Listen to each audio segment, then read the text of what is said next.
Good morning, everybody. Welcome to the Wednesday morning mastermind call. Today is live on YouTube. The other days are private, Monday through Friday. Today's topic is sort of best tips of 2023. So in today's video, I want to do something a little bit different. I want you guys to maybe share what you have learned that's really useful and maybe something that you want to learn that's really useful.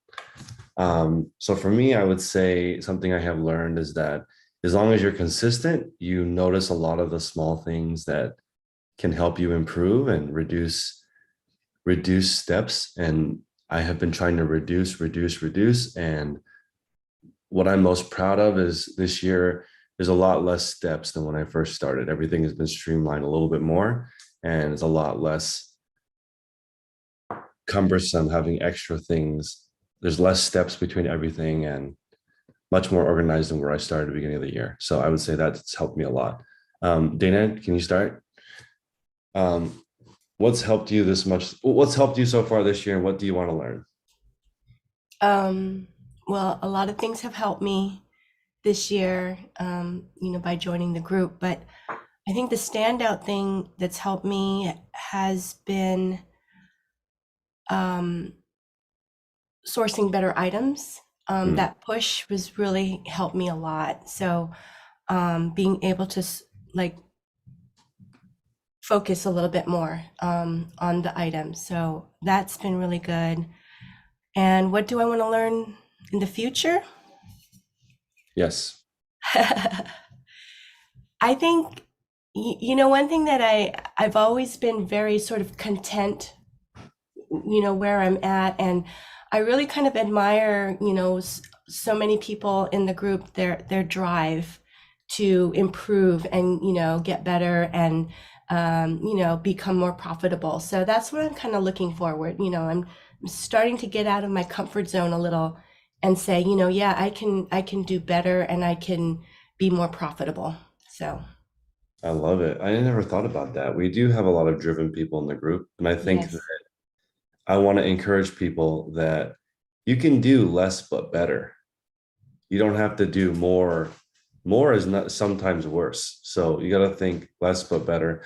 Somebody asked me, when do you think I could get 5 sales a day and list 5 sales a day? And I think between 100 and 300 items in the beginning, you can list 5 and sell 5 because you're paying attention. So like if you list 100 items first, you're probably going to have to go back and fix those 100 items. But if you do one item, wait for it to sell, go buy 2 items, wait for it to sell, do 4 items, wait for it to sell, and do it that way, between 100 and 300 items, you'll probably have 5 sales a day. Right in the beginning, your sales should be fire because you're just picking up only items that sell well. But so many people go the other way, which is they just list 100 or 1,000 or 2,000 items, try to learn it along the way, but it doesn't work that well from my experience. Jimmy, good morning. What have you learned? Thank you, Dana. Jimmy, what have you learned and what do you want to learn this year?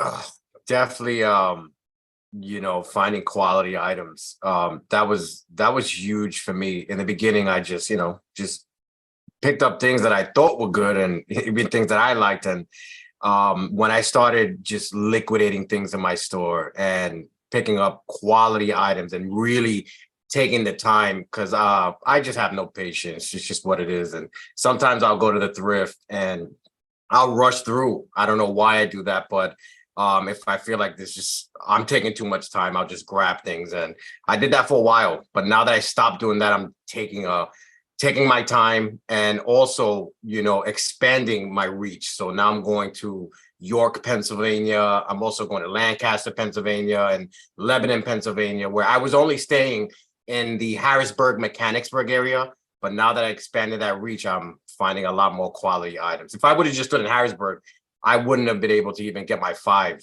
quality listings. I could have got 5, but quality was definitely the key. What's quality for you? Right now, actually, I'm listing right now. What I found yesterday was a Ralph Lauren Aztec lamb's wool sweater, and it looks like all the comps are about 50 and better. So that one is I would say quality. Jimmy, thank you for bringing that up because, like, as an example, when we were doing the Monday call, or on Monday, we were talking about a Ralph Lauren dress. Ralph Lauren dress is terrible. There's so many available, but Ralph Lauren maxi dress, size large, floral, not very many. And the sell-through rate was great. And it was like $40 or more. And that's in every single thrift store in America. There's no way you could not find one Ralph Lauren maxi floral. They make millions of those a year. They sure do. And I definitely, even with Ralph Lauren at one point, Yeah. I was picking up stuff that just didn't sell, the regular button down. And That's right. I did that for a while as well. I'm like, oh, this is a nice pattern that I thought was nice. Yeah. And it was Ralph Lauren, but that wasn't the case. It's only certain things that actually sold. So now that I'm learning that, it's things are definitely changing. That's so good, Jimmy. There's also items that look great and feel great, like the brand, let's say Hathaway, makes a really nice men's shirt. Doesn't have very good resale value though, even though it's like nicer than a lot of the other shirts that you find that do have good resale value. And I would say within Ralph Lauren, maybe 90% or more is not worth picking up. It's just the brand is so big. So today's topic is to remind everyone is that what did you learn this year, and what did you learn this year, and what do you want to learn this year? So everyone needs to write this term down, because I've been studying operations a lot the last week. And this is a word that's in operations a lot, but we don't use it in reselling. It's called rework. Okay. So rework is where you do something, but have to do it again because you didn't do it right. Or you get home and it requires more work than you thought. Or something unexpected happens because you're unfamiliar with the item. So one of tech's superpowers is he doesn't do rework, doesn't have to rework anything. It doesn't go backwards. And that saves so much time. He only does work, no rework.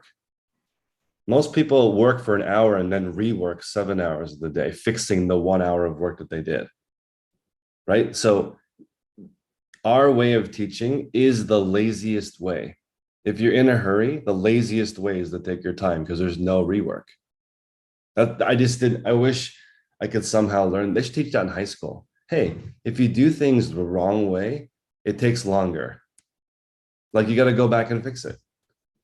So like, I remember my friends and I stayed up with this challenge. It was like, how much homework can you do in a day? And you get all these points. And we stayed up all night cranking out our homework stuff, drinking Mountain Dew Code Red.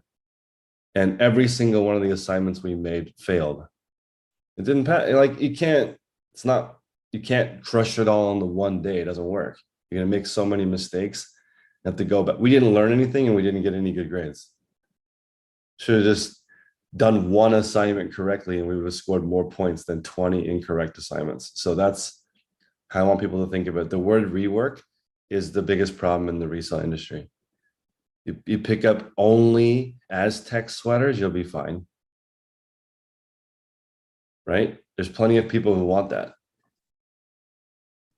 You could even have a small hole, it's fine. The Aztec will carry it because it's a good enough keyword.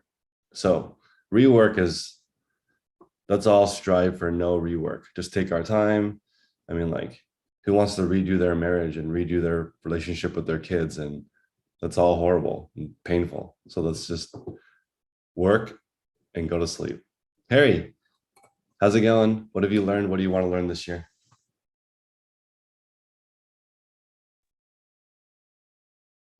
Oh, you're on mute still. Your mic is not.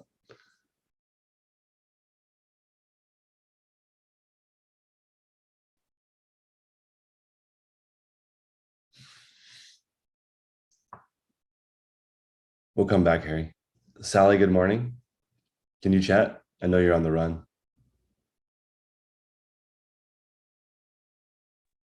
Yeah, I sure can. It's interesting. You always call me mute. I think I just had an epiphany. You know what? I think what I've learned is the difference between optimism and unrealistic expectations. For example, I think of the story about the kid who wakes up on his birthday and finds a pile of pony poop on the floor. And he begins wildly grinning and digging through the pony poop. And the parents said, "What are you doing?" And he said, "With all this poop, there must be a pony in there somewhere." So when I started buying for eBay, I was like the kid with the pile of poop. I thought there's something somewhere, and I'd pick up antiques and I'd pick up things.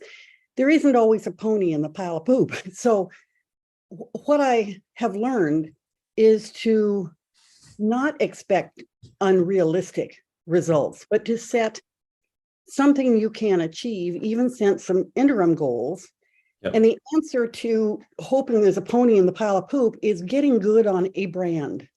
If nothing else, if you're beginning, get really good on one thing, succeed at it. You'll learn by doing that how to find other things. So what I have learned is realistic optimism. The second thing, there are three things. The second thing I've learned is, it sounds kind of schmaltzy, but the power and dynamics of a group like this.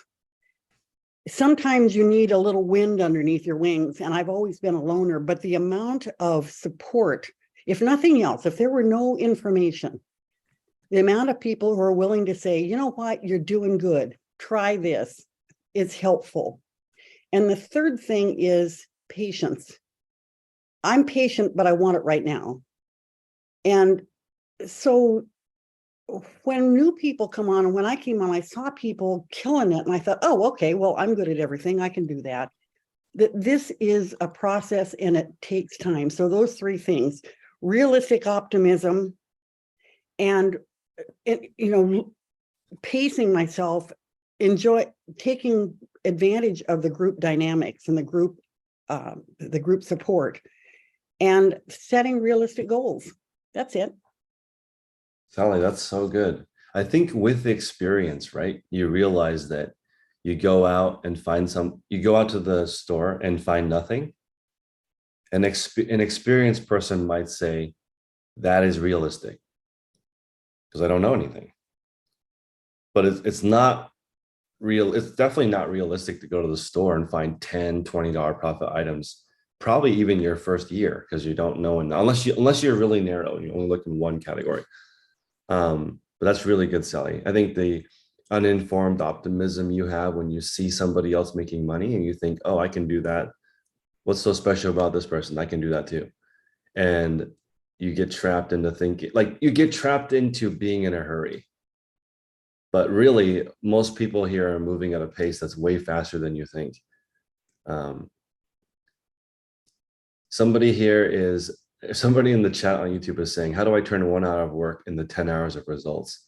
That's the problem, right? How many of us are trying to do that?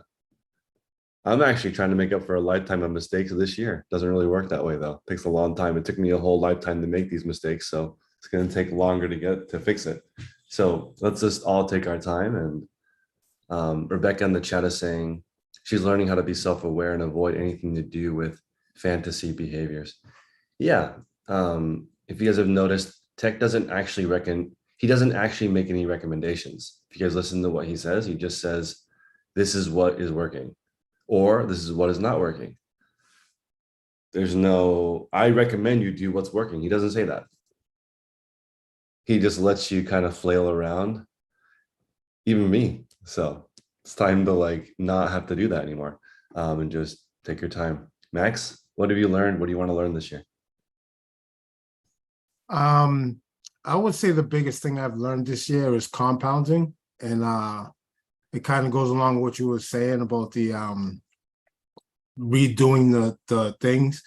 Like I've really tried to be consistent this year, but I would say I failed at it. I would say the first 100 days were pretty good. The middle 100 was waffly, and I'm trying to make up now in the last 100. But the other thing, like Sally was saying, the other benefits besides the information is when you see other people that's going the same trajectory, and if they're doing the opposite or the same. So if they're staying on the same track, you see when you fell off, how much they're gaining by being consistent and not compounding going on. Or if you're staying on track and the opposite, you see the same thing, oh, they can catch up, but it's going to take some time. So the compounding over time and not doing rework as far as trying to make up for days that you fell short. And I would say the other big thing is the average is truth. That's been a big one for me. And not judging on the highs and lows, but seeing how the whole average is. So I think digging deeper into that for next year is going to be what I'm looking to do. Love it. Yeah, compounding is huge. Thank you, Max, for bringing that up. I want to put in the chat for everyone our listing fiesta on Friday. So hang out for 3 hours, get work done after, maybe share what's working or share a good find during our happy hour. So I want to encourage everyone to create blocks of time where you work. Everyone here knows their best block of time. It might be 20 minutes if you're a busy homemaker. It might be 3 hours if you are a 9-to-5er and you only have 3 hours a day to work on this. But I've seen some pretty cool schedules out there, like people who are teachers, as an example, and they only resell in the summer. So they only have 90 days to resell. So in that scenario, you wouldn't pick up any poop because you're not going to store it for 9 months. So you just want to pick up things that can flip in 90 days, and you do your heavy lifting in June. And think about how hard that is, like only selling during the slowest time of the year. But that is a model. You can do that. Just you got to pick up basically only summer things. So Opus is saying he learned to let go and stop taking things personal. Every offer that you feel is low, you get one that is high. That's very true. I guess we do have people posted in the group. Look how reasonable this offer is of 36 on my item. I'm only asking 39. Thank you, sir. So maybe you can use some of that juju. So when the next offer comes in for $3, you just say, thank you for your $3 offer. The best I can do is 36. Have a blessed day. Right? That's like a good, if somehow you could be grateful for the bad offers and the good offers, that would be fantastic. Or you could think, thank you for the algorithm boost. Thank you for the algorithm boost, sir.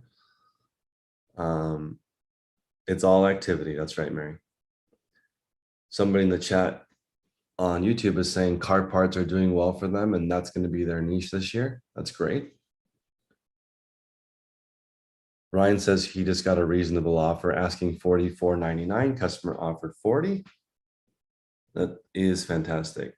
Charlita is saying organized chaos was her norm, and now she's resetting her physical house so her fiscal house can benefit.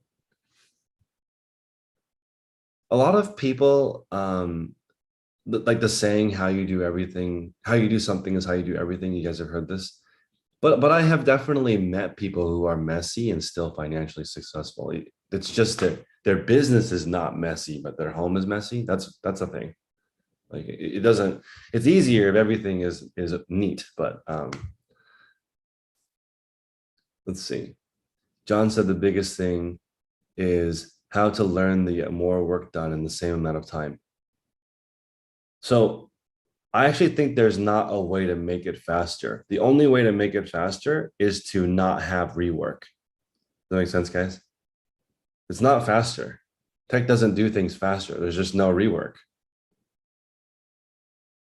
When we are making all these movements, when we're taking photos, all the things that we're doing are getting us further away from the goal. He doesn't do those things.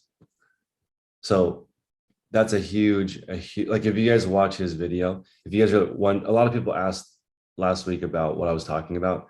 Tech and Sports has a new YouTube channel. The very first video, he does his photos in 30 seconds. And you can see how little wasted movement there is. And you can also see that he's kind of purposely sandbagging. Like he looks like he's taking his time and it's still 30 seconds. So you can see how little movements he's making during the photo process.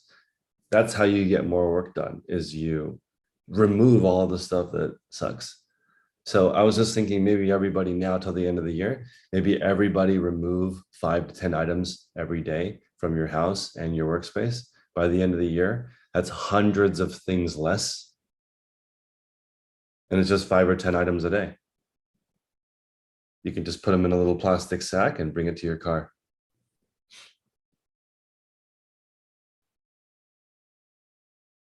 The thrifty realtor said that in the chat. She kept dropping the price for a year and eventually the item sold. It's a good idea. That's part of the sold method. So guys, sometimes your item is fine. It's just going to take some time for the customer to find it. There's nothing wrong with your item. It just has a slower sell-through rate, so you have to wait for somebody to find it. Brian, good morning. What would you like to learn and what have you learned? Hey, good morning, Chris. I'm sorry, what would I like to learn? Was that the question? Yeah, what would you like to learn and what have you learned? I mean, I've learned a lot. I think it's just basic though. I think all right, so we're reading Outliers by Malcolm Gladwell. We had good discussion Monday in the book club. Yep. On chapter 2 about the 10,000 hours. And Yep. he's studying successful people. And kind of like his thesis is that yes, it takes talent, skill, and hard work, but there's also opportunities. And it takes time. So that 10,000 hours, and we've probably heard this before, but they study musicians and people in different fields, and that holds true. So when I think about the group and even myself, like every time you switch or try something different, you're taking away, you're starting that 10,000 hour clock over. So the sooner you can figure out what you want to become a master in, you just got to get on the clock and put those quality reps in. And in the group, we see a lot of new people come in, and I've been guilty of this too. And everybody wants the big red easy button, right? The quick fix, the magic pill. But that's not what it is. It's putting the time in becoming a master. And I do think that through Tech and you and the group, that knowledge, we can probably shrink those 10,000 hours. So what works is just putting in the hours and being patient and trusting the process. And I wish I would have got that earlier. That's what I wish I would have learned, but I think I finally get it now. Thank you, Brian. So I did an interview a few days ago with an 18-year-old, and she said items that can't be listed immediately are thrown away. She doesn't even, can you believe that? She's like, my time is only worth it if I'm listing items that are worth it. If it's not worth it, she throws it away because she says it's not worth it for somebody else either. She doesn't even donate it. Items that are damaged and broken and need to be reworked, sometimes they can be saved, of course, but like if we're running a business, that can really slow it down. That can really, really, really slow it down. Defects slow down everything. That's what's made me think of, can I really run a no defect business where I don't have to go backwards? That's the 10,000 hour rule. When essentially what people are learning is by the time they're done, they only do what works. Hopefully it doesn't take 10,000 hours, but oftentimes it does because it takes that long for people to learn what Brian said, which is the basics work. It's weird though I'm almost 40 years old and I'm learning that the basics worked. I think I was told that like when I was 10. Somebody told me that the basics work. Eric, good morning. How's the eBay grind? What have you learned and what would you like to learn? Yeah. Can I share my screen real quick? Let's do it. All right. Let me make sure I have it. What do I do? Desktop one? Yeah, most likely desktop one. Okay.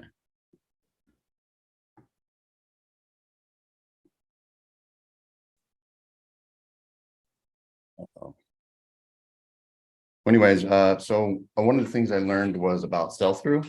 Mm-hmm. That was something that I really didn't have any idea about prior to that. And then I also learned that I could collect money instead of typewriters. That was something that Tech kind of said to me. I mean, we had to talk about the typewriters. I sold the typewriter. And then you had asked a question about the $800 Yeah. one day. What would you do to raise $800? And I had that Hermes typewriter. Yeah. I did list it. Sorry, I'm trying to share. Anyways, I sold it just the other day. I got an offer for $775 on it. Let's do it. And I accepted it. I had it for, I think, 837 because 800 was the number that I felt like, it would sell for. So it sold in less than a month. I'll put it on. I can't seem to share the screen. Sorry, I'm not very technologically savvy, but Okay. But anyways, I was just going to show the thing that I sold it. So like not collecting things, like letting go of things that and just treating my business like a business. That's kind of something that I learned. And that eBay can actually be a business, not just a hobby. Do you guys feel like if you take a picture of the item, that's good enough for your memory? Like, I sold a Marantz record player that was so awesome, and I was like kind of sad. But I also have a YouTube video of myself playing it to make sure it worked and some photos of it. And I think that's okay. Like, I really don't need that. I would have had to like move it around with me everywhere over the years. So collecting typewriters, they take up a lot of space. They do, and most of them don't work. Yeah, so that's collecting typewriters that don't work.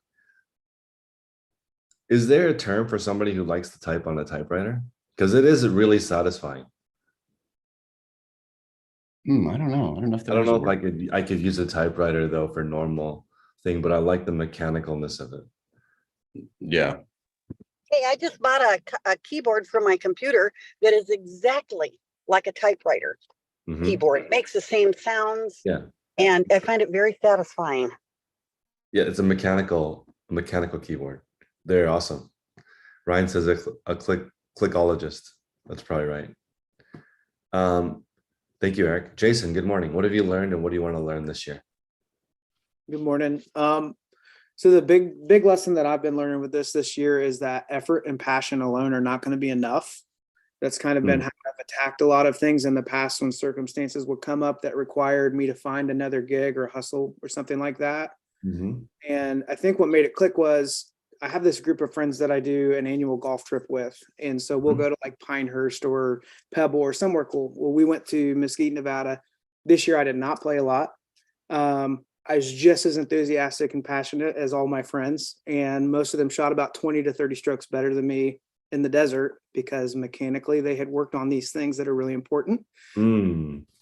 So for me, it required me to slow down. I was sharing last week, I bought all this inventory to launch this store.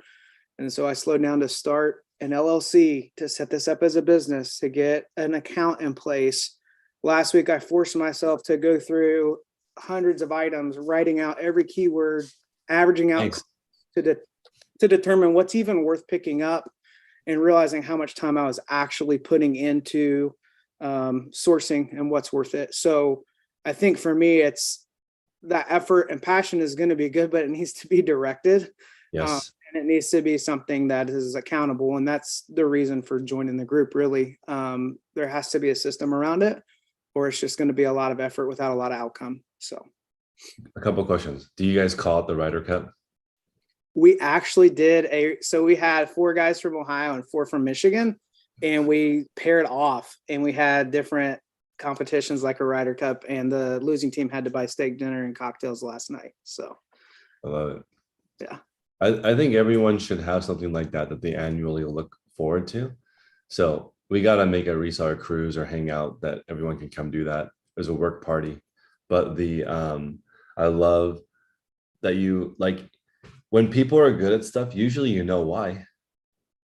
So like it makes sense. Like when I go and play golf now, I don't expect to be good. I know that I'm going to be bad because I didn't put the work in. So it totally makes sense. And then when you go back through and you look at your items like Jason did, and you're like, why did I buy this? Or I thought this, but it wasn't. You don't learn that unless you actually go back and look at your listings. Thank you, Jason. Morning, Ryan. What's up? Hey, good morning. I wasn't going to share just because I don't know. I feel like maybe I shared too much, but I know my one friend who's not in the group most likely is watching this video, and she's probably making the same mistake I am. And I'm sorry about the kids in the background, but don't artificially grow. That was probably my biggest lesson and probably my biggest pain point right now is. We just thought we could volume our way out and volume our way to a full-time income. Yep. And yes, it's totally possible, but you got to be able to source quality items that people actually want to buy. Yep. And instead, I'm tying up my available cash income with items that may take 20 months to sell. And where I get nervous is, my friend watched me do it. And she's doing the same thing, and she's growing this enormous store. Yep. And I'm just afraid that, it's artificial growth and it's going to cannibalize her. I mean, I think I have caused a lot of resellers to grow artificially because, like, when people see it, they're like, oh, wow, I need a big store. That's the solution. But the solution is not a big store. It's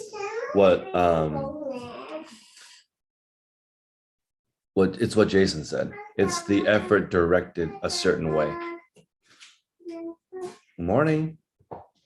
Yeah, you have to direct it a certain way. Seth, good morning. What have you learned? What do you want to learn? Yeah, I'm one of those 10K on the bay customers. Yeah, I grew up a big store with a lot of junk in it for sure. So yeah, now that I'm transitioning to tools, which is helping a bunch, but with my big store, it takes a long time to transition. I still need that revenue from all that junk I got. It still brings in revenue. I mean, it sells, but ASP kills me for sure. But yeah, that's a couple of things I've learned is my working on my ASP and having a healthy draft bank has helped me. Now that I got a healthy draft bank, I can concentrate on sourcing better items, listing better items, and I'm not pressured to throw up a bunch of junk just to meet my listing goal for sure. That's a couple of things I'm in the process of learning this year. That's a big one. Thank you, Seth. Andrew, good morning. You're welcome. Oh, go. Andrew, what's working? I'm sorry. What have you learned and what do you want to learn? Man, so much. Ever since joining the group, especially. Biggest thing I've probably learned is that it's okay to grow slow and to compound your sales organically and not try to grow too fast. Because, and I've heard Tech say it in numerous bunch of his podcasts, is the quickest way most businesses, eBay and otherwise, fail is they overspend. You spend yourself out of business. And I've come real close to doing that myself a couple of times in my reselling career. So, right now I'm only listing 4 things a day. And again, focusing on sell through and turning things over quickly. And it's okay to have a small store. You don't need to, it's way more fun to have a small store than where things move than a big store where things don't. And then moving forward, I just want to get a lot better at sourcing so I can continue my upward trajectory of slow growth and compounding. Thank you, Andrew. I'm going to ask everybody that question. Do you guys think you don't have enough money to grow or you overspend? I know I overspend or have in the past. Mandy, good morning. What do you think? Neither of those is an issue. I don't, I keep within my budgets. Got you. So, but I mean, I've been in the group for a while, so I feel like that part I have down pat. Do you feel like you don't have enough cash to grow? No. But I think that might be because you stay within your budget. Yeah, I always have cash. Right now, it's just making the processing time. Like, I never have enough enough hours, enough people to process. Like, I just want to process more. Yep, I feel you. So what have you learned this year? What do you want to learn this year? Is it just how to do more? The main thing is that I've been like taking a step back on things that don't bring revenue. So stopping spreadsheets, stopping busy work, like literally back to the basics with tax. Like if you're not sitting in front of your computer listing, you're not making money. So just going back, like how many hours of the day, what percentage of my day can I be listing or purchasing and processing? Like that's it. Like don't, like I stopped coming to all the calls this summer and spent more time with my family, but I still got my work done, it was interesting. Like now I'm wanting to hit it hard for fourth quarter. Kids are back in school. So just focusing on just taking time on focusing is my main thing. I don't know. That's really good. That's like, what Jason was saying, like effort and passion towards things that don't matter is like a lot of time that everybody in the group spends that time. But like as an example, when you first start, you might spend all day not getting something done, but like a few years in an hour, you do more than you did the whole day before, and you hang out with your family, and you took care of the house, and you planned a vacation, but you're only at work 1 hour. But in the beginning, maybe you spent 10 hours working, but only half an hour productivity got done or less in the beginning. So that's really good from Mandy. Staying within your budget allows you to have extra cash. And Maria said something really good, which is not selling enough and spending it all. A lot of people are doing that. They're not making enough in sales and they spend all their money. They end up in a situation that's more challenging. So it's really good to be aware of. It's easy to overspend. The hard part is staying within your budget. Like, I'm good for the week. Or saying, this item's great, but I only have this much money this week. I have to leave this good item here and look for a great item. Guy, good morning.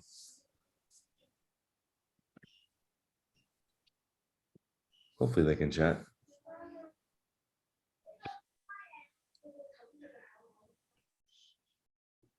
Guy will come back. Benji, do you want to share?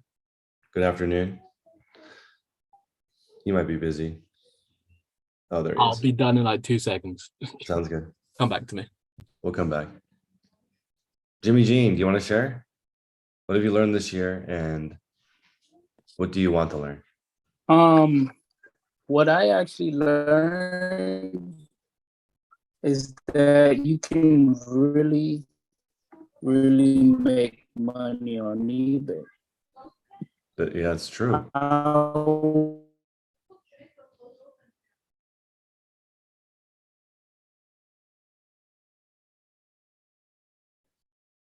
We lost him. We'll come back. Let's see. We'll come back to you, Jimmy.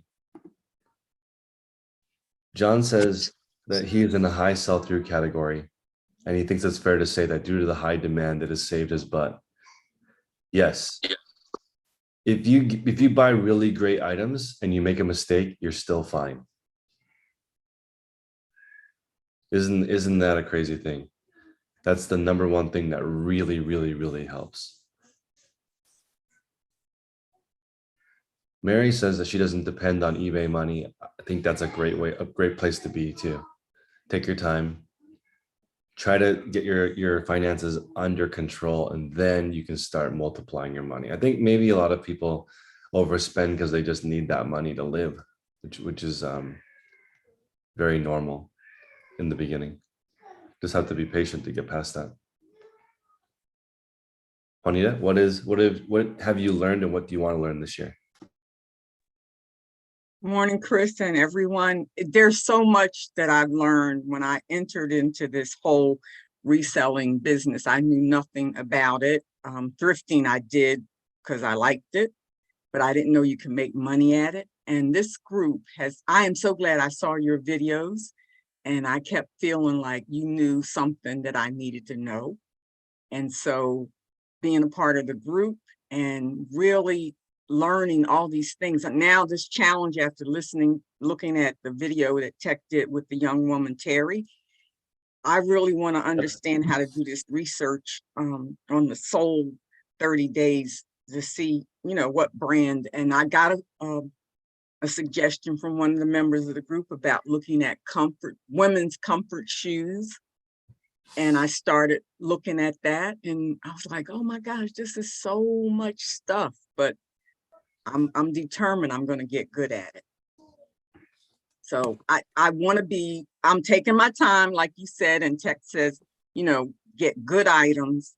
And I know we just started and I had a lot of stuff that I had at home. Some of the stuff, the electronic stuff that belonged to my husband seemed to have sold already. But being patient, that's really, really important. And just following the process. So thank you guys so much. This group is just terrific. Absolutely. That's all I have to say. Thanks, Juanita. Yeah, I encourage everyone to go watch Tech's latest video where he does the first reseller rescue. And anybody that lives within 2 hours of me, if you want me to come visit, I will come visit. I want to come see. And I promise I won't yell at you. And he didn't yell at her one time. He was very courteous and polite the whole time. What kind of reseller rescue doesn't have any yelling in it? He didn't throw anything. I'm going to, anyway, Sally? First of all, I think Portland Airport's only about an hour and a half away. That's so fair. Watch what you promise. What I want to tell you is I sat down to watch the YouTube video you did with the young woman, Caitlin, or whatever her name was, and I was loaded. What can an 18-year-old know? In fact, I said, sit down, Bill, this is going to be fun. You've consulted your whole life. Watch her make a fool of herself. Everything she said was right. I expected her to be, oh my gosh, I don't know how this happened. She knew exactly how it happened. She knew exactly what she's doing. I said to Bill, okay, if you were hiring for a company, he just looked at me and said, are you kidding? Marketing. But at 18, I was prepared, loaded, to not like her, to put holes in her approach, and to shame you for featuring someone who thinks they know it all at 18. And I came away schooled. Thank you. Yeah, I think she definitely, she's from a whole family of entrepreneurs, and and she started watching my YouTube channel when she was 12. That's how long I've been doing this. So she's been reselling a long time. That's technically preteen. So because the first thing I noticed about her is I think she's done 10,000 hours, even though she's 18. She's not new at all. Nothing she says is like a new person. So that it was interesting to hear that for her, if it's not ready to list to make profit, it goes in the garbage. That's interesting, right? Because people are like, no, I got to squeeze money out of everything. But she, for some reason, was not like that. It was very different. Mike? Hey, good morning. This isn't necessarily something that I learned this year, but it made me think of a Facebook post the other day of a new user. Yep. Is a mistake that I made early on was it wasn't that my items weren't selling quick. It wasn't that I didn't have the money. The problem was I outgrew my processes. Like I wasn't prepared to handle the volume. There's sort of a tipping point where, hey, everything was cool. And then very quickly it was like, I can't get the orders out and I can't get my inventory straight and I can't get things done properly. And I had to like pull back and then make sure your inventory is right so you can get 20 orders out in a morning. It's there's certain bottlenecks that I had and it was all due to my process wasn't in place. So there's some great things that obviously we learned from here. One of the things was a reset to zero. I never did. I've been selling eBay since 2000. I never did a reset to zero, even when I was doing, before I moved out here, I had like over 6,000 items and I was struggling getting things out and getting things put away. I never did the reset to zero. And that was like one of the biggest, that process fixed so much, like being able to wake up. And it was kind of like you'd wake up and then I'd be like, oh God, I gotta photograph 30 things today. And it turned into finding those 30 things, seeing if they're ready to go, and then photographing them. But if you wake up and there's 30 things sitting there ready to go, it was almost like that was an obstacle that was taken out of the way. All of a sudden I was able to do like 50 things. Right. And yeah, that was like the big thing. So like process, getting like your processes in place before you get too big I think is one of the most important lessons to learn when you're young in this. That's crazy, because like if your things are ready to go, right, then anything you do except for that is the wrong thing. And you know it, you feel it. Oh yeah, because you get like 3 items in and then you get something thrown down and you're like, oh man, there's a stain here. I probably should have taken care of this. Or this one has a freaking button missing. Like, how did I miss that? And it doesn't like it. It doesn't like it. And it's weird. It's like, I always think to myself, well, whether I sort the items as I photograph or I do it the day before, a minute is a minute. Whether I'm spending it here or I'm spending it here, but it isn't. It's like when the things are separated into tasks, you're more efficient than trying to do like all those 5 things at once. And that was something else that I always pushed away. I'm like, oh, whether you sort it, whether I'm sorting it, laying it out and photographing it in the morning, what's the difference? So for a while I didn't do the reset to 0. And then I started to do the reset to 0. And very quickly I was like, wow, this is saving me, even if it only saves me 15 minutes a day, it's huge. 100%. A minute is a minute. Nancy, do you want to share that, or do you want me to just read it?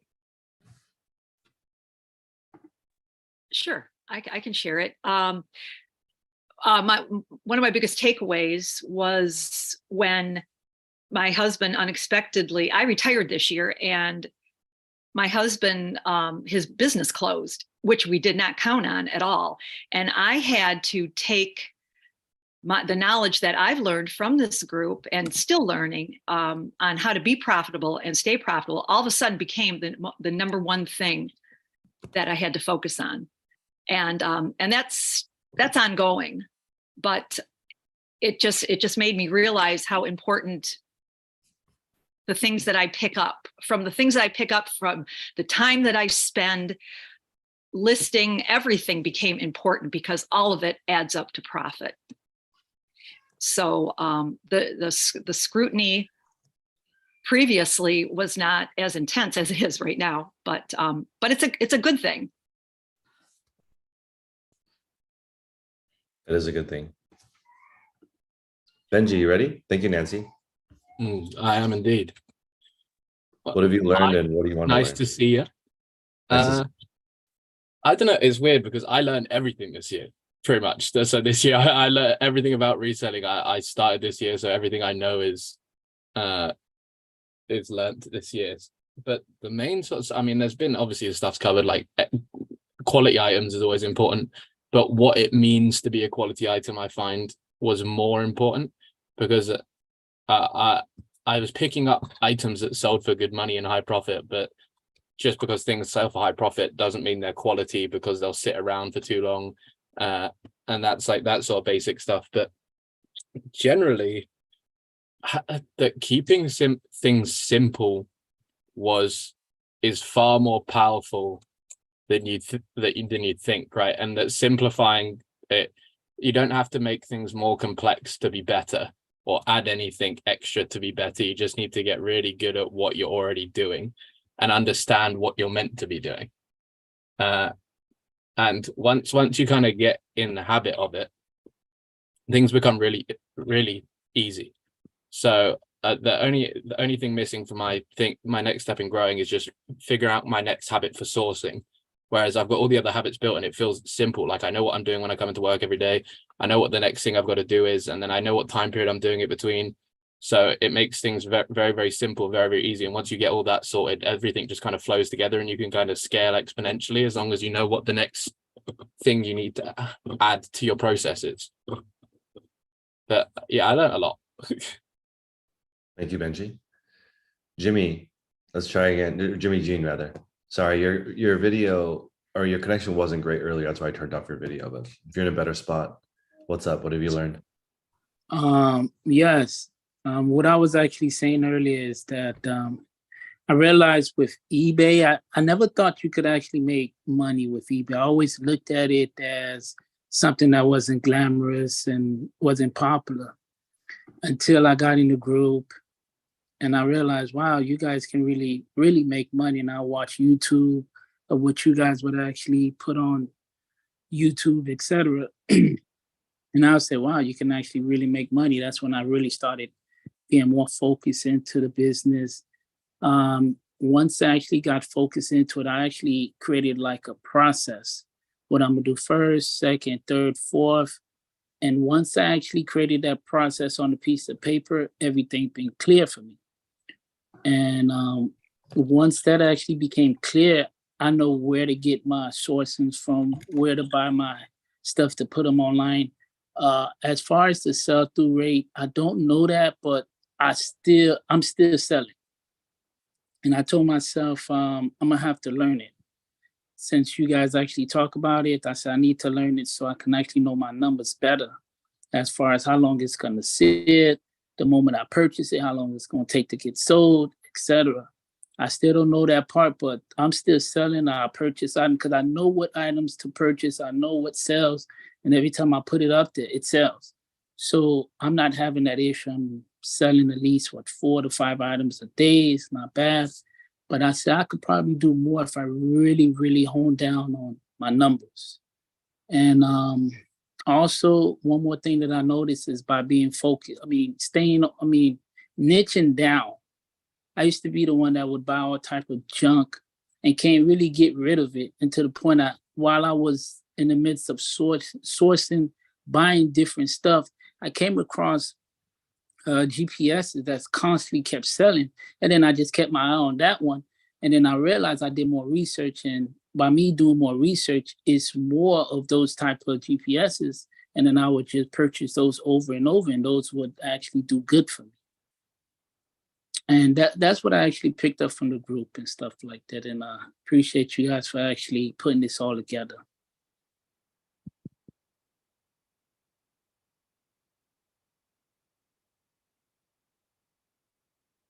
I don't hear anything. Sorry, I think it's interesting that you said that you didn't think it was glamorous. I think a lot of people think it's glamorous and then it's not. No, I didn't think it's glamorous. I always looked at eBay as like, when it came down to eBay, I'll be honest, 2020, I would literally do eBay, make money, just leave it alone and do something else. 2020, I made close to 180,000. And I just walked away from eBay. I'm like, this is crap. This is nothing. And I do 2021 the same time, make money, I just walk away. And in 22, I'm like, man, this is suck.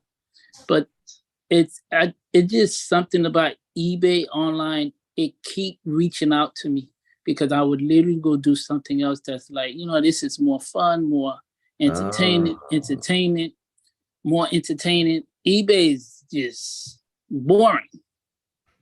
And I said, man, this is the most boringest business.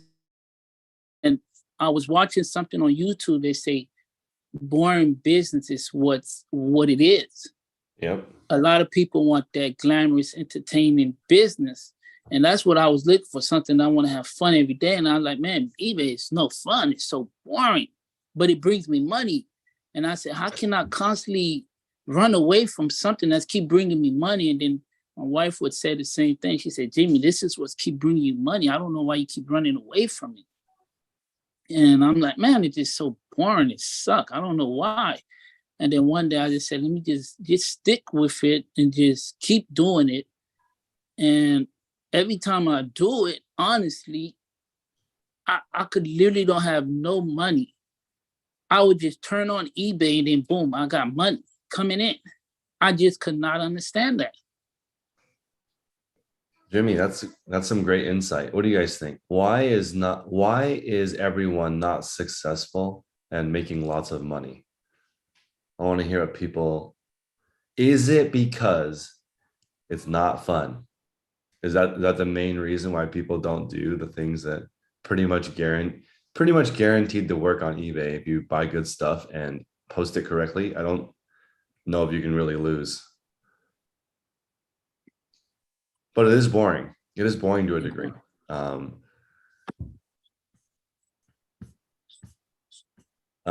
Kristen says the process may not be fun, but making money is fun.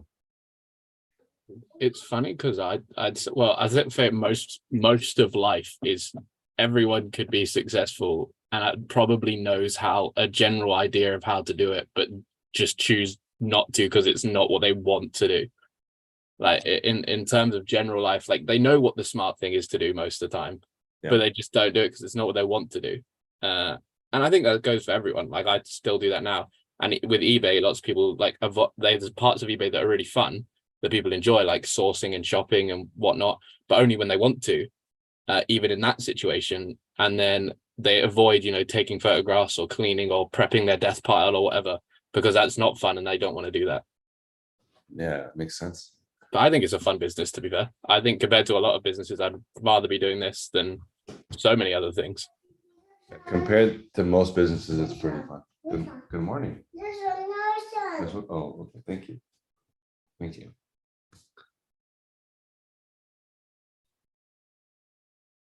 Who else we got? Who wants to share? That was great. Oh, Jose, good morning. Good morning. Like right now, I feel like, there's so many things in the group that were said that hit home, right? Because right now I feel like I'm catching up. That's number one. I feel like because of my inconsistency, I'm not closer to where I want to be. And I think that's one of the biggest takeaways for me is that, if I would have been more consistent, then I would have been closer to, my end goal, because that's what it is. It's like, even though, so that will be the biggest mistake, right? So the biggest learning part has been the way to research and consistency. So what I mean is that if a year and a half of not doing any eBay work would have been a consistent effort, then imagine how much further I'll be. So that's why I feel like I'm trying to catch up. And at the same time, it's hard to have the patience to let it happen. Even though you see it working, it makes you say, well, I'm just going to push and list more. But then there's all these things that come with that, right? Are you going to be able to handle the listing? Are you the resetting, starting fresh every day? All these things that will keep you in that, keep you going. But consistency has been the biggest thing for me. Yeah, I mean, that's a weird realization, right? Like if you were just consistent, you would be closer. Oh my goodness, it makes me feel like it just drives me nuts with myself, of course. I'm just completely talking about myself. Like it just drives me insane because I'm like, just if I would have been consistent. But it applies to a lot of things that we do. And it's just small, like you say, slow is fast.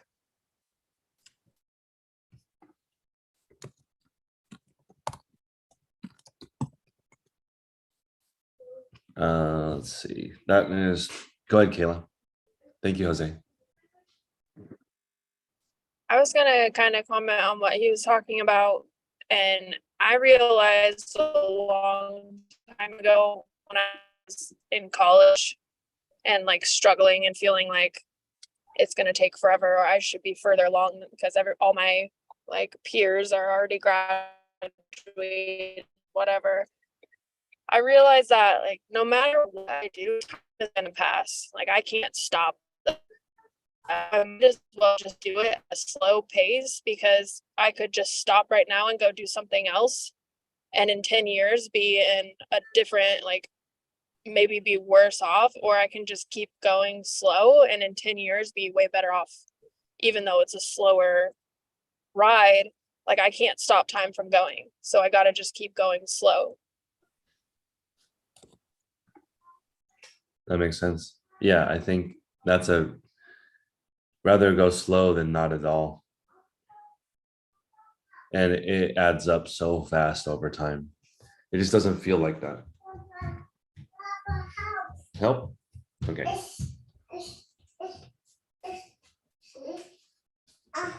I'll help. Come. You want to say good morning? Good morning, Natalie. Hi, baby. We're going to switch to the beginner call. Good morning.